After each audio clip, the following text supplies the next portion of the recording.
What's going on, guys? My name is Nate the Effing Great, and welcome to this edition of The Game Changer, where I will be doing this podcast for the final time by myself. Yep, as soon as this week is going, I will indeed be having more co-hosts. I will be having more people involved here.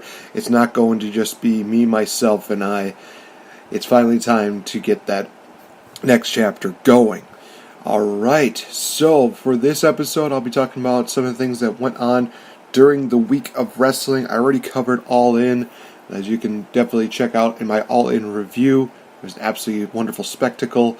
We go into Monday Night Raw, SmackDown, the Mae Young Classic, as well as Lucha Underground, and a couple things that took place in Impact. Hopefully I can get a chance to talk about that. But, yeah, Raw for the first time ever in quite a while. I actually did not watch it in its entirety.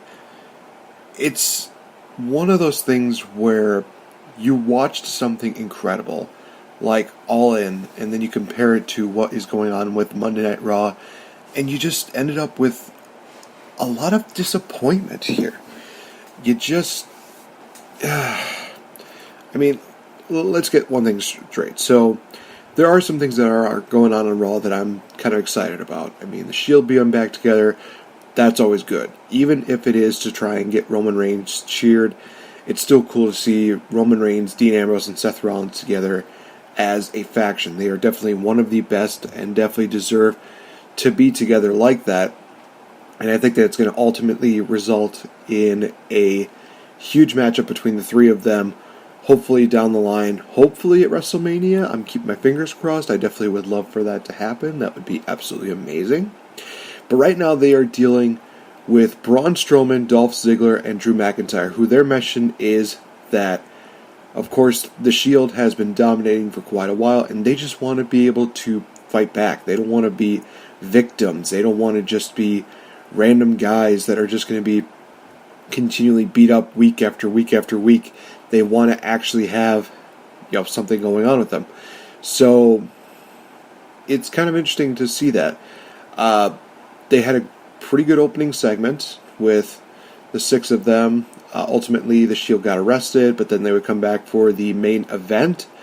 And the main event segment was a little bit interesting because they had a bunch of heel guys attack the Shield. And then Dolph Ziggler and Drew McIntyre and Braun Strowman, they joined in the fray. And they beat down on the Shield as well. I'm guessing this is one of those things where they're definitely trying to stack the odds against the Shield, which is not always a bad thing. But I think too much of it might hurt the Shield more than do them any good.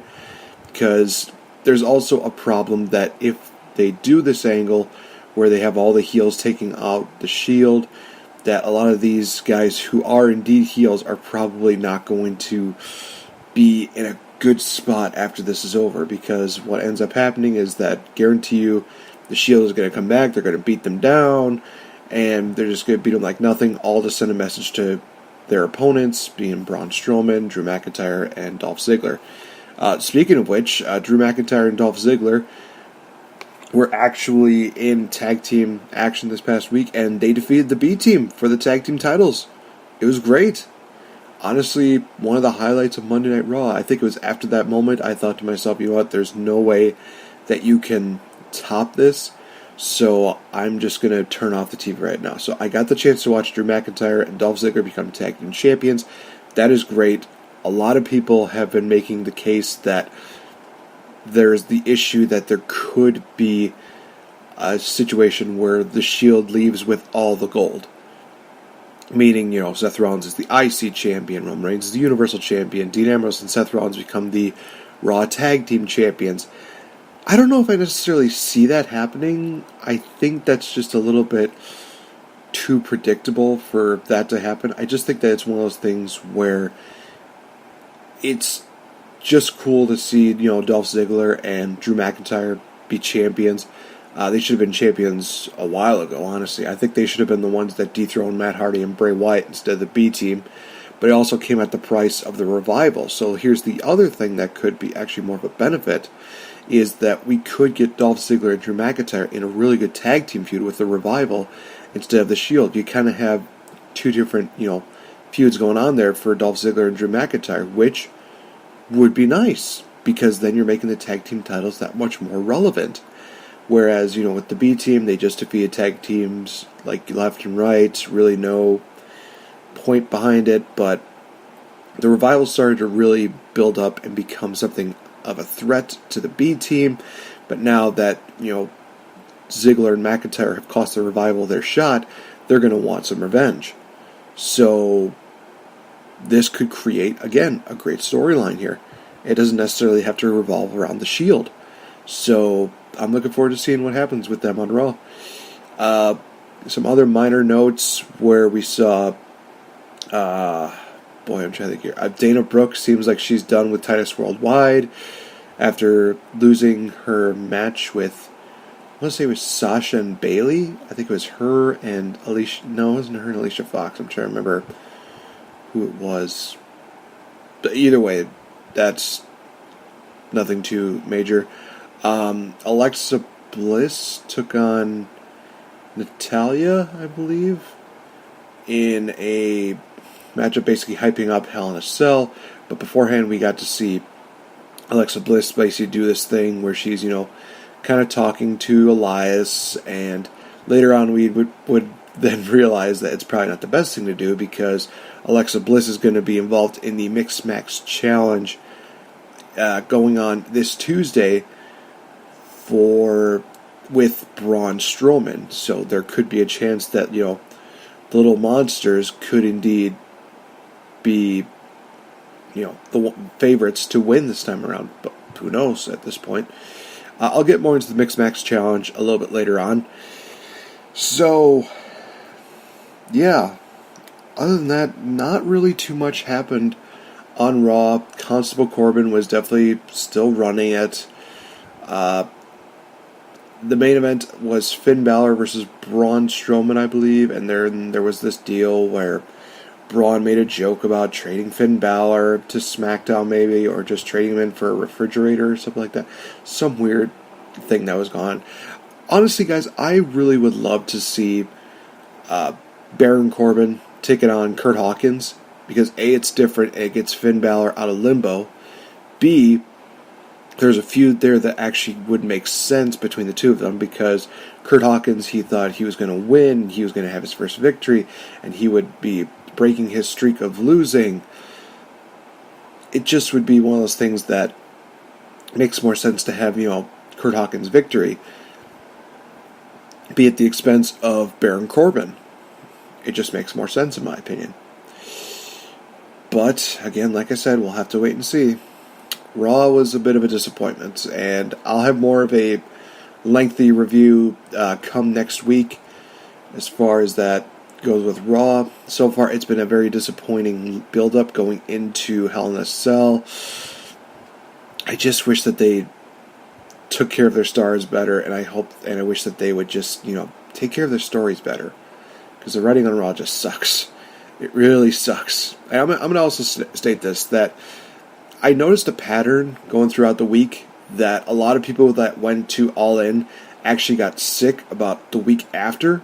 There was myself, there was Nikki Skywalker, I believe Anthony from Rant with Ant, he also got sick too, and it seemed like it was a running joke that, hey, we all something great in All In last week, and then we had to go through basically everything that went on through this week, and it was just like, it was like for once we had something good in our lives, and all that goodness was very hard to, I guess, take in, because we still had to deal with the inevitable crap that was going on, mainly with Monday Night Raw.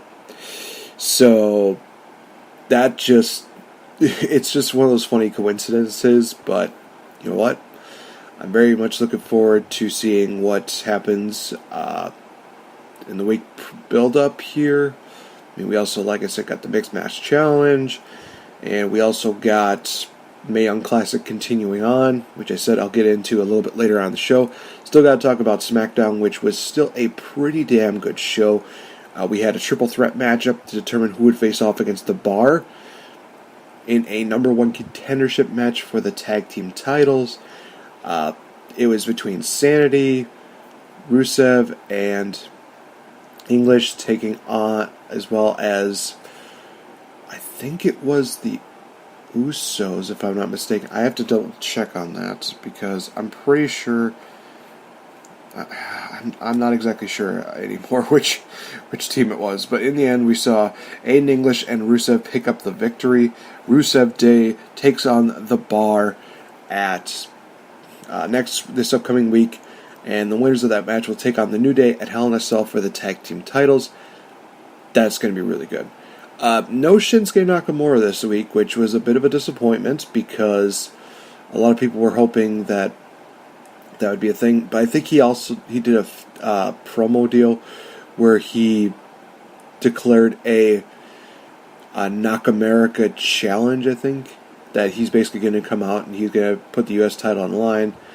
No. I think Nakamerica was his way of saying that he is one of the best U.S. champions. I think that's how it was. We got more in depth with the feud between AJ Styles and Samoa Joe.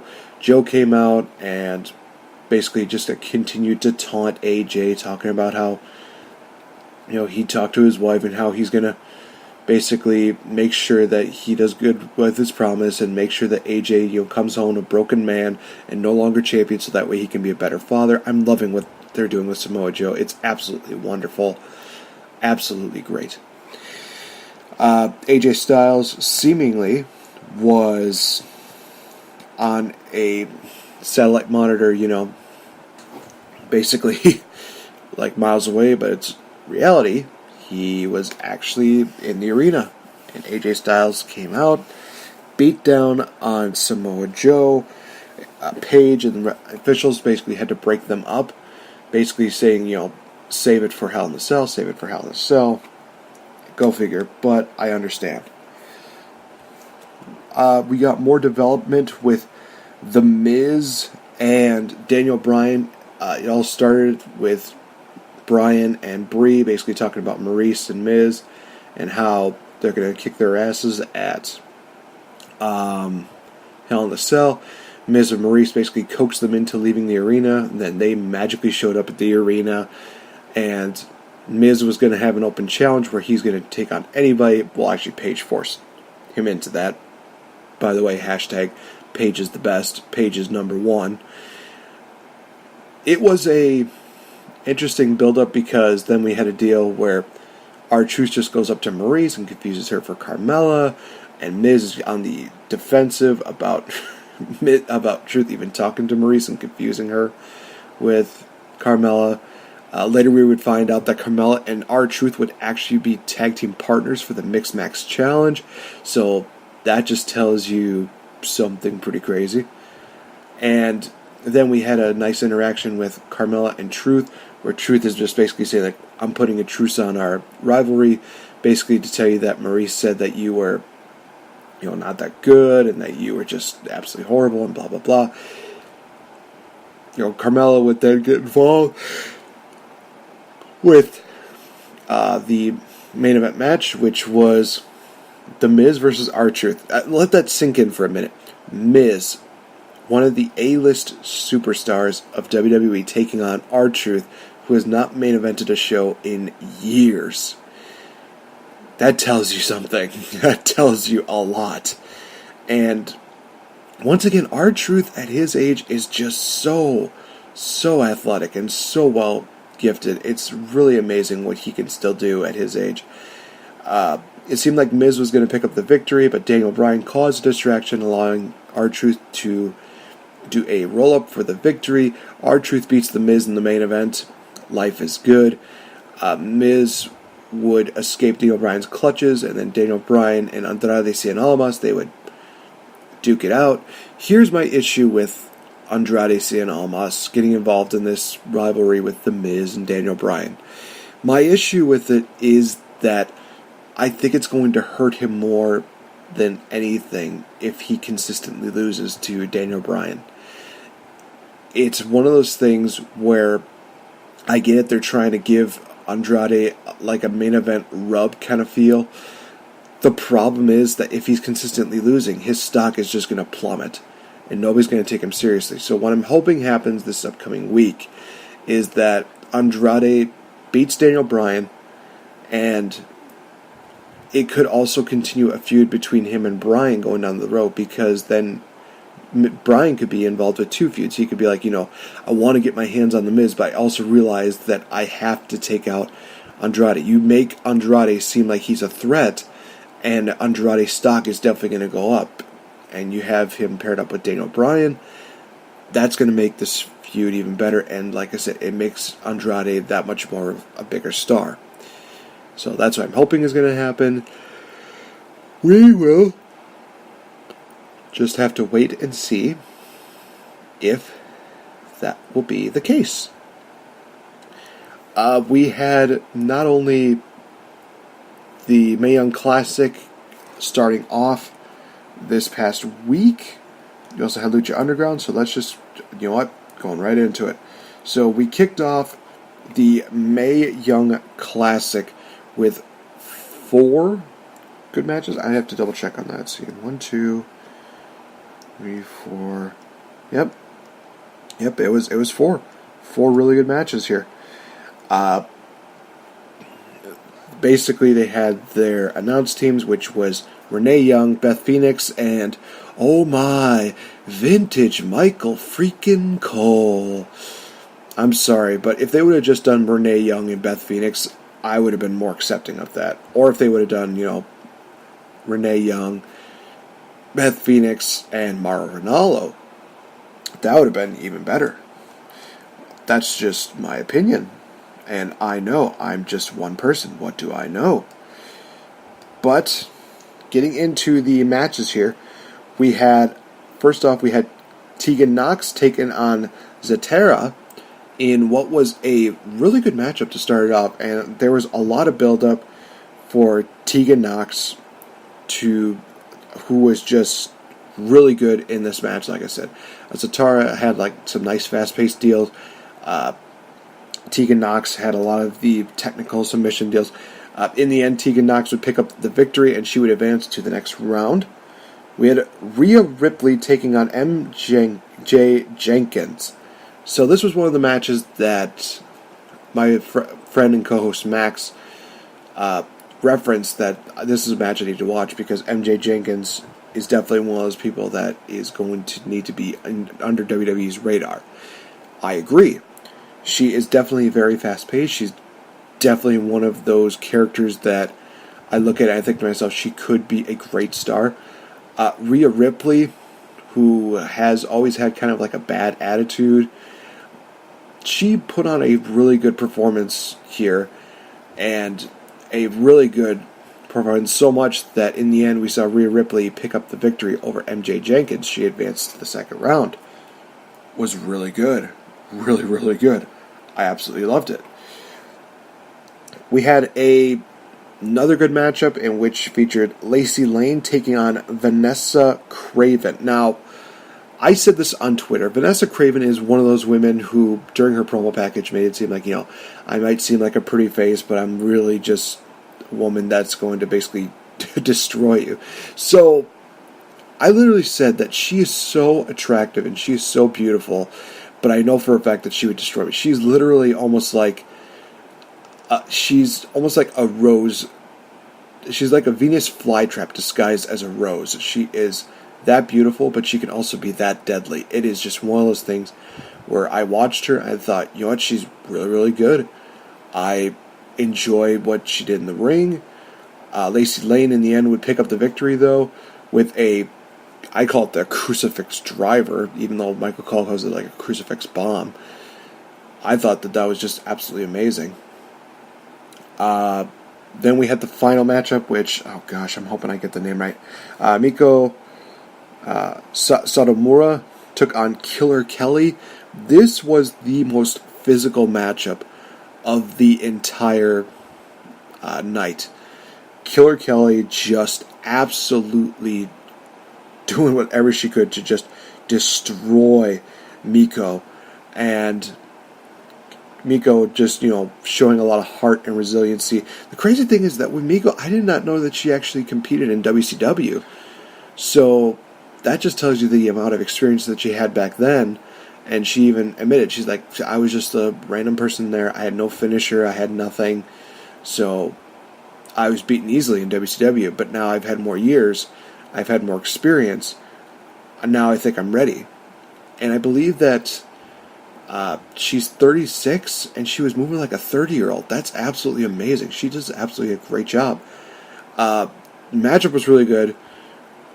Miko would hit a Death Valley driver to make her advancement into the next round.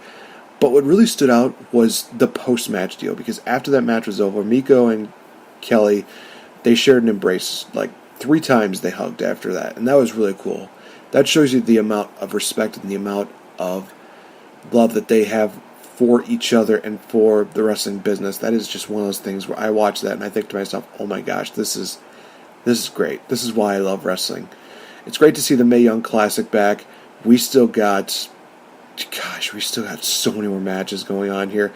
We know that there's one that involves Caitlyn, Mia Yim, so many other people that are going to be involved with this. It's just absolutely going to be wonderful. Tony Storm is going to be involved in this event. Just, oh my gosh, I'm looking forward to how this turns out.